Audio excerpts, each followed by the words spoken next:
60살 이상 고령층의 코로나19 백신 접종 예약이 오늘 마감되는 가운데 예약률은 70% 중반대를 기록하고 있습니다. 이런 추세라면 80%도 가능할 것으로 보이는데요. 정부는 예약 마감 이후 자녀 물량 접종 기회도 고령층에게 우선 부여하기로 했습니다. 보도에 박홍구 기자입니다. 60%대에서 좀처럼 움직이지 않던 60세 이상 고령층의 백신 접종 예약률이 74.8%까지 올라갔습니다.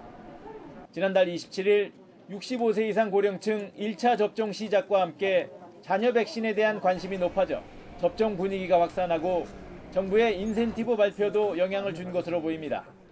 7월 달부터 접종하고 나면은 마스크를 벗게끔 한다고 하고 또 식당 같은데 그런 데도 좀 이렇게 시간을 더 늦춰준다고 하더라고요.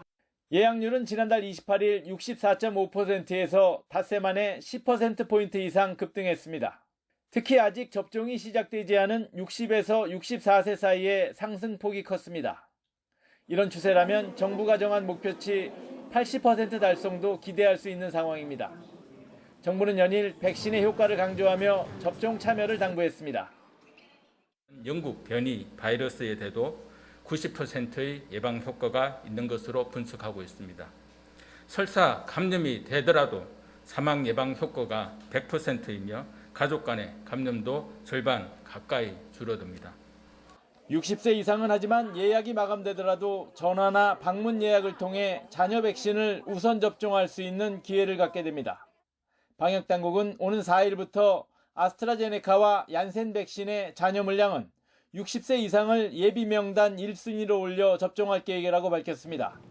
상반기 내에 최대한 많이 60세 이상 어르신에게 백신을 맞춰 코로나19의 위험도를 낮추겠다는 것입니다. 미접종 분들에 대해서는 어떤 방식을 취해서라든지 더 접종을 시켜야만 되는 것이 이 1,300만 명 중에서 최대한 고령자가 많이 포함이 되어야만 우리가 6월이 지나면서 방역당국은 하지만 예약률이 높아 대부분 백신이 소진될 것으로 보인다며 자녀 백신이 그리 많지는 않을 것으로 예상했습니다.